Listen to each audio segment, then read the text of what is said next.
Let's talk to Behnam Ben Taleblu, who's Senior Director of the Iran Programme at the Defence of Democracies, which is a US-based think tank. Welcome to BBC News. Obviously, there's a big debate about what damage has been done, to what extent it has set back Iran in its nuclear ambitions. What are you hearing about that? Obviously, like the rest of us, you're having to sort of disseminate the information. Pleasure to be with you. Good morning, Sally. It is indeed becoming a fast politicized debate that is actually dangerous both for the government analysis as to how effective their strike was, as well as to the overall credibility and utility and effectiveness of America's military tools and military deterrence going forward with the Islamic Republic of Iran. As you know, in this strike where the U.S. used B-2 bombers, this was the first operational use of the massive ordnance penetrator, the 30,000-pound bunker buster bomb, the GBU-57. And whether one is looking at how effectively a facility was collapsed, whether above ground versus below ground versus tunnel installations were collapsed, whether all the fissile material was destroyed or remains intact but was entombed inside. These are very, very fine details that, unfortunately, based on the initial nature of the DIA leak, which kicked off this larger debate over the battle damage assessment, which, by the way, that is an initial battle damage assessment, and more will be coming, as you mentioned in the lead.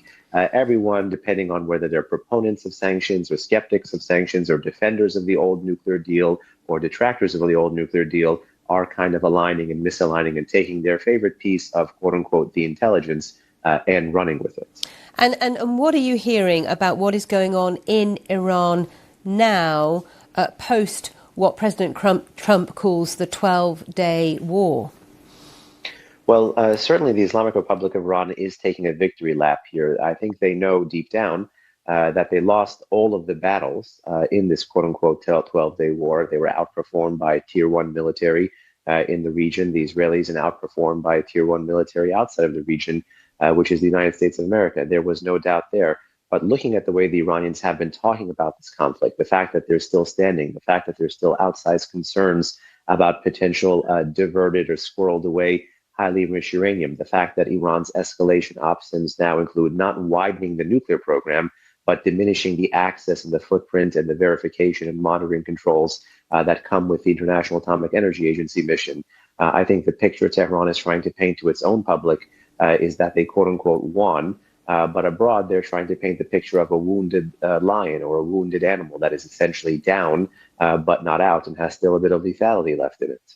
And just briefly, are you optimistic that this ceasefire that's in place now will hold or not? Well, I think in the short term, it will hold, but we are nowhere near the end of this conflict yet. This is really just the beginning this is really just the end of the beginning phase, I should say, of what was for many years a shadow war that, based on the multiple boom and bust cycles of violence in the post-October 7 Middle East, particularly the two direct and historic Iranian and Israeli exchanges in April and October 2024, brought us to this place. So I think still there is a movement towards greater outright fears of a conventional conflict.